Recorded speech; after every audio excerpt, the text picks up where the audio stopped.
This is not a parliament. The people in this hall were not elected.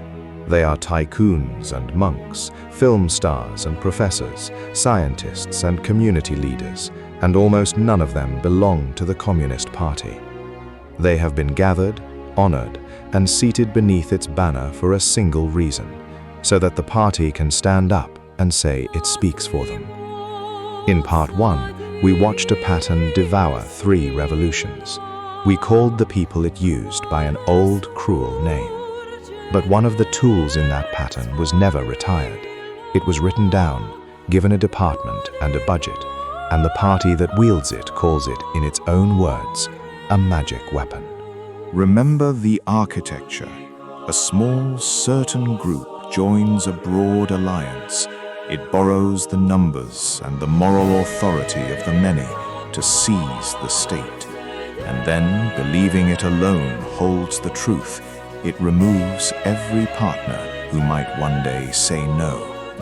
Alliance, seizure, purge. At the very heart of that pattern was a single phrase, the one the revolutionaries used for linking arms with people they did not intend to share power with. They called it the United Front.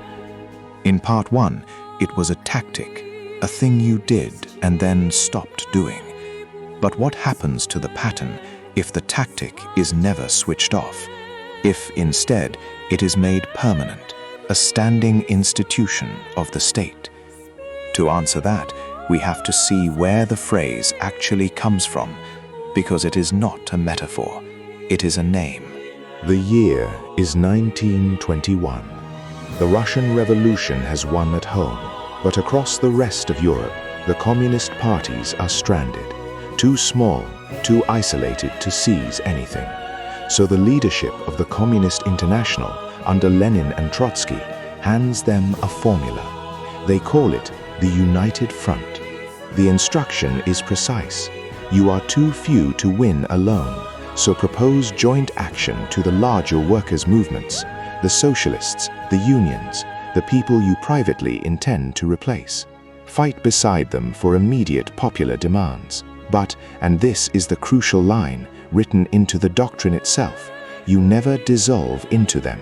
You keep your own organization, your own discipline, your own final aim. You march together, you stay separate, and you wait to absorb their followers. By 1922, it is formal policy, printed in the Comintern's own theses. The United Front is no longer an instinct, it is a method taught. The method travels. In China, a young revolutionary named Mao Zedong studies it, uses it, and in 1939 writes it into scripture. Looking back on 18 years of struggle, Mao declares that the Chinese Communist Party has 3 magic weapons for defeating its enemies. The first is armed struggle, the gun. The second is party building, the disciplined corps. And the third, standing equal beside them, is the United Front, the art of binding to yourself the millions who are not yet, and may never be, communists. Sit with that manking for a moment. The party places the management of its allies on the same shelf as its army and its own organization. Not a courtesy, a weapon. Mao wins. And here is the turn this whole episode rests on. When the war is over, the weapon is not laid down. It is bolted into the new state. After 1949, the front becomes furniture. A government body absorbs the work of managing everyone outside the party, and a glittering assembly is built to display it. Its showpiece is a grand consultative conference, a hall of the non-party great and good, industrialists, religious leaders, famous scientists, celebrated writers, the leaders of every approved profession. They are given titles, microphones, a stage, and the warm glow of importance. What they are not given is power. Their role is to be consulted, to be photographed, and above all, to lend their names, so that when the party speaks, it can claim to speak with the voice of all of society, every faith, every trade, every ethnic group, willingly gathered beneath one banner. The temporary alliance of the revolution has been turned into a permanent department of the government. The coalition never disbands. It is simply kept, managed, funded, and seated. Now, an honest correction, the kind we owe this story. This is not 1937. There are no firing squads in that bright hall. The modern United Front does not, as a rule, purge its partners. It keeps them. But look closely at the logic, and it is the same logic from Part 1, wearing a better suit. A movement that believes it alone is correct cannot tolerate an independent center of power, a church, a charity, a business lobby, a community group that answers to someone other than the party. The old solution was to destroy such groups. The new solution is subtler, and in its way more total. Don't destroy them, absorb them. Put their leaders in the hall. Speak in their name. Leave no organized group standing outside the embrace. The purge has not vanished. It has been replaced by something that never has to fire a shot.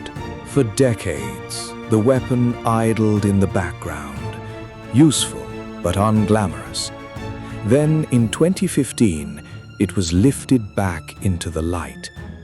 That year, China's leader, Xi Jinping, convened the first Central Conference on United Front work in 9 years, and he reached back across 76 years to pick up Mao's exact phrase.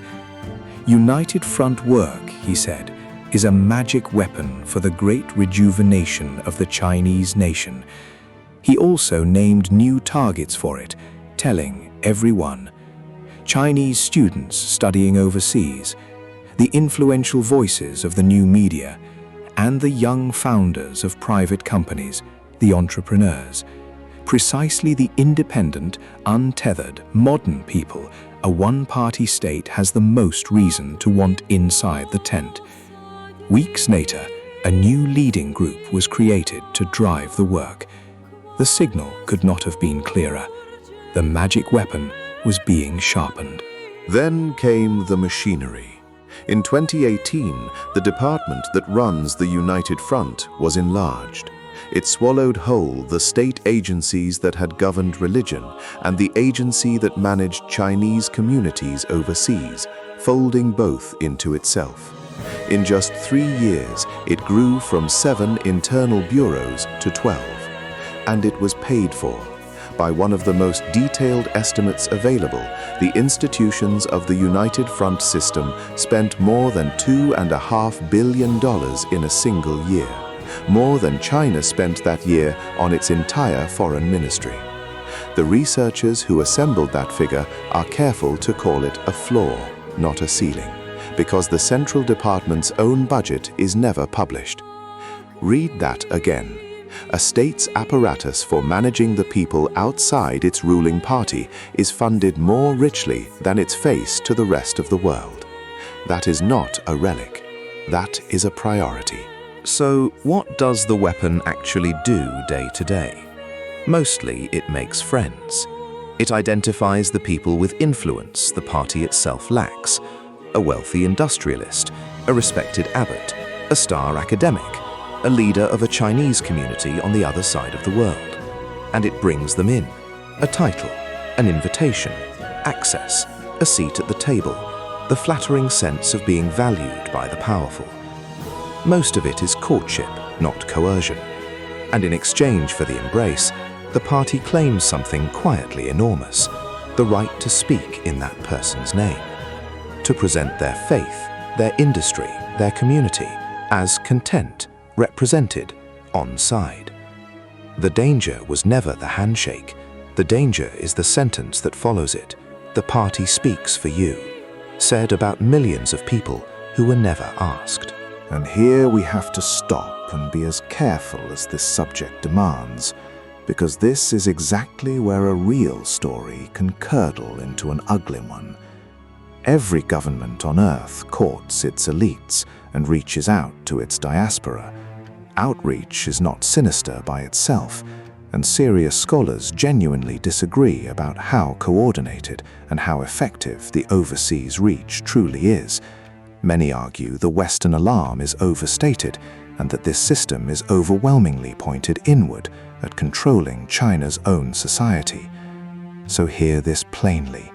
The Chinese diaspora is not a monolith, and it is not an instrument.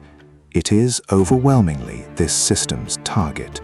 The people most pressured to fall into line are Chinese citizens and émigrés themselves. The dividing line in this entire story runs between a party and every independent voice, including, first of all, its own.